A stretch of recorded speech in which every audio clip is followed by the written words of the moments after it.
Welcome to Primary Care Today on ReachMD. I'm your host, Dr. Brian McDonough, and with me today is David Brooks. He is the founder and CEO of Medlio. He has 13 years of healthcare technology experience, and he's an accomplished entrepreneur and digital health expert. And what we're going to talk about today is using mobile technology, using technology in general to help the primary care practice. I'm very excited to have David Brooks with me, and welcome to the program, David. Well, thank you very much. Tell me a little bit about your background, first of all. I know you have a lot of experience working in the field of primary care, and we could start there because you've obviously seen the challenges and the frustrations that much of our audience, many of them primary care physicians, face.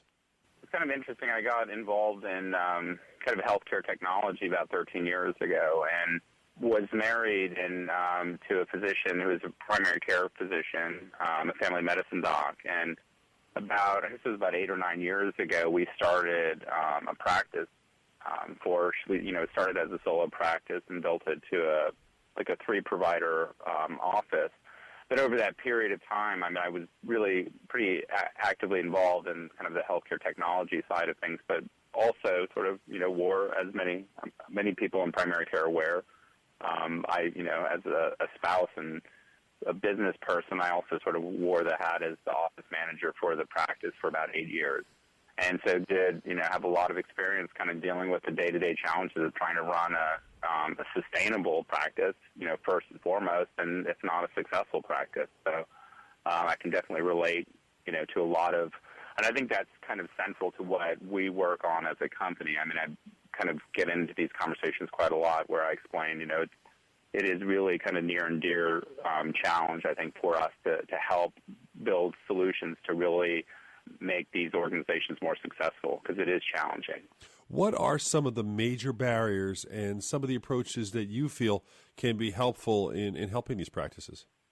Honestly, I think the number one problem, as a general rule, I think is just understanding kind of operational processes and finance and the challenges certainly of dealing with insurance, and I think there's sort of basic, sort of fundamental business challenges of running a small business. Most primary care medical offices are pretty much like running a mom and pop business, and then you throw on top of that the complexities of dealing with fee for service and dealing with insurance companies, and then you take it one step further and have the federal government, throw on a whole lot of additional requirements that make it it would make it challenging for any large, well-funded, well-staffed organization to deal with. And yet, again, most of these organizations are kind of mom-and-pop businesses trying to do everything they need to do and still be able to keep the lights on. And when you look at the issues and what you've come up at, let's go with the top couple. What were two of the big barriers where you see that you can use technology to help?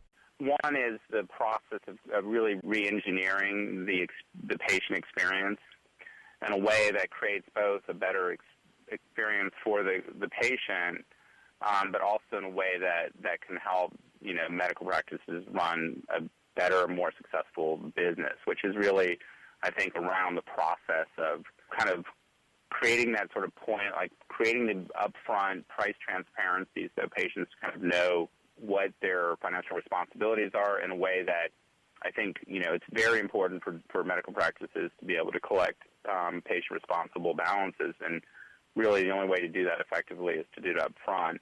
I think a lot of people still don't realize why that's so important to the consumer or to the patient, and so I guess those are really the two things I think is really, using technology to create a better experience for the consumer, but do it in a way that's incredibly important from a financial perspective for the organization. Now, one of your products is a basically, for lack of a better term, I would call it a virtual health insurance card that can put a traditional insurance card and more or less help, I guess, kind of bridge that gap between the patients, the payers, the providers. Tell me how that works. So we digitize the insurance information. So we're doing it, one, we can certainly take an image of that, the insurance card, and we can sort of manage it, in a secure fashion and even share that information. But beyond just taking an image of the card, we're really digitizing the information, including the member, ID and the specific insurance company.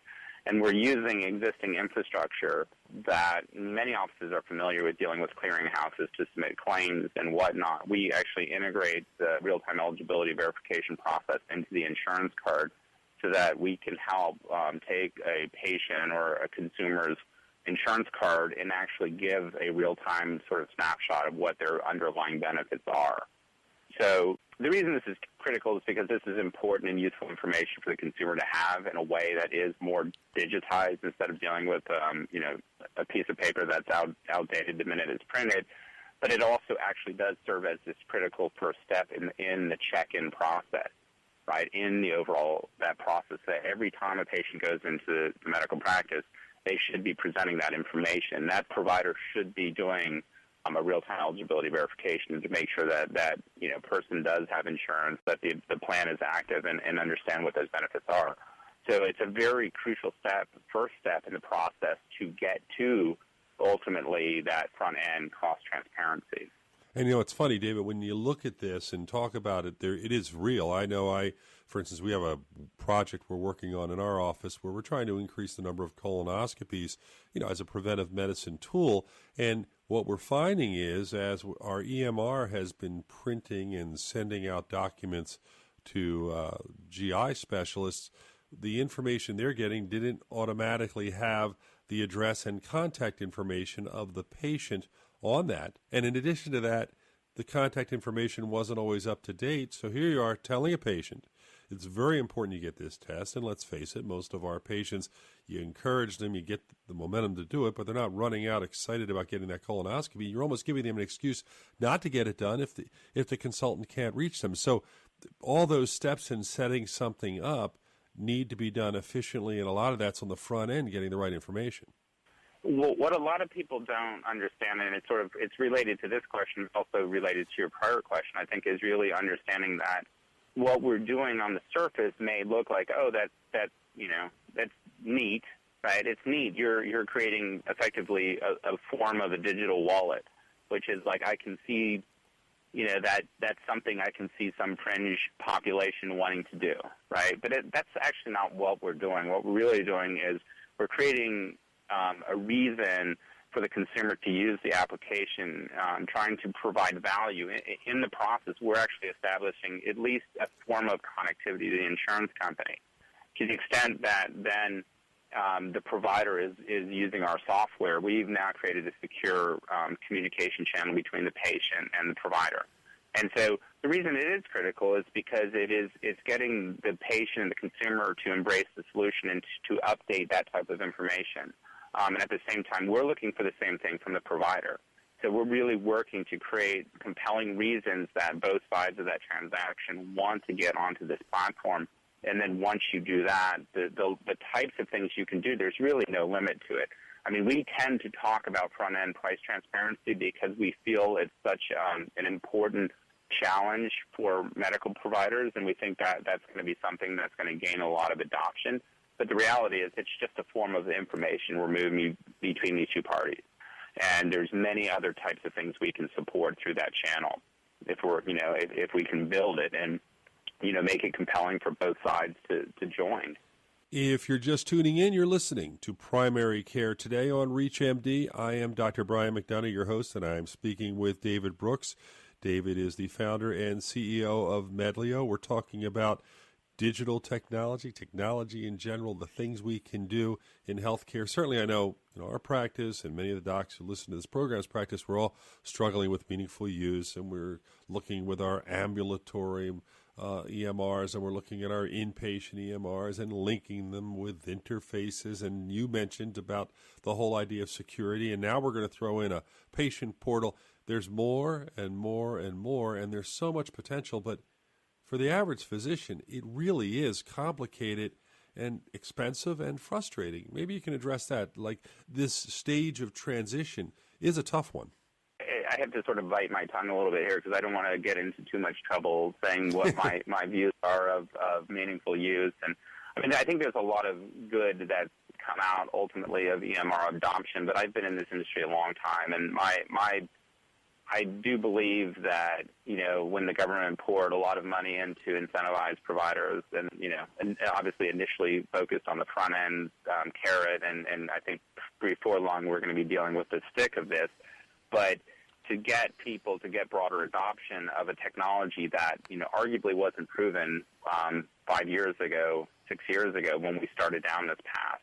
And I think, working in a technology startup in today's world, you'd see that there's a lot of stuff that happens for a reason, right? I mean, just because providers weren't adopting this technology, several years ago, doesn't mean that there's a problem in the system, or that we need to create these types of incentives. This is so important because what it means is we've created this artificial incentive to grow the penetration of this EMR technology, which, I've used it for a very long time. I think it's the system we use is very good, and I think if it's done well, it's much easier to do it when you start a practice from day one with the technology, obviously, than trying to transition into it. But it definitely can add a lot of value. But I think that the type of technology we accept in healthcare, none of us would accept for one moment, for 1 second outside of healthcare, like in our daily lives as consumers. And I think we should hold the industry to the same level, that same expectation and the same standard. Well, you're definitely preaching to the choir in this case, because I use the example all the time, and I'm talking going 3-5 years back. I can play video games with my children on our television in our playroom and play children and other people all over the country and play war games and sports games, anything I want, or I can watch movies, I can do a million things, and yet I go into my office and I'm just clicking boxes, trying to look at a patient right in their eyes, while I'm also trying to click boxes thinking, why isn't this audio? Why isn't this easier? And why isn't this like the phone I'm using? And there is a degree of frustration, because you're right. We have to accept this because it's thrust upon us. But the potential, I believe, we're almost driving Model Ts with the potential that's unbelievable, but we seem so far away. I completely agree. I couldn't agree with it more. And I mean, honestly, for us, it's one of the exciting things. The area that we're focused on really is just this interchange, or the intersection between patients who obviously are increasingly becoming consumers and the providers themselves. And ironically, of all the places, in the technology, like in the sort of technology landscape, or within the care environment, that is completely neglected. It's that first point, that first touch point where people come into the system. And, what's really interesting is just a couple of years ago, it really wasn't that important. And now it's quickly becoming perhaps the single most point of the whole process. And so we're pretty excited to really try and bring some cool technology to bear here, that we don't necessarily have to connect all the way back into some of these systems where it can get really ugly very quickly. So, we're really interested in creating, setting those kind of expectations where people are reaching and engaging with this technology in a way that's with the same level of expectation that they would have with any of these consumer-facing solutions. We only have a short period of time left. Are there issues that we didn't bring up, or something you wanted to bring up that you felt was very important to share that we haven't as of this point? Well, I mean, I think, there's a lot of focus on, across healthcare. It's become such almost, it's a tricky phrase now to even talk about, like, patient engagement, because it means so many different things, and it's been so overused. I personally believe that, everybody's focused on things that we need to do in the next couple of years and further down the road. And I think these are all very important and far-reaching goals. But I do think that most of us in this industry still, I think, presume or assume that we've got a level of connectivity between the key stakeholders that doesn't exist. Like, you cannot talk about how you're going to move more important and valuable information across this ecosystem 3 years from now if you can't figure out first how you're going to connect the dots, how are you going to establish a dial tone with these key players. And so I do think that really all of this boils down to communication, and we've got to figure out how to build better and more useful tools to communicate amongst each other more efficiently. David Brooks, I want to thank you for joining us. This is Dr. Brian McDonough. If you missed any of this discussion, please visit reachmd.com/primary care today to download the podcast and learn more about this series. Thank you again for listening, and David Brooks, I want to thank you very much for taking the time to join us. I really appreciate it.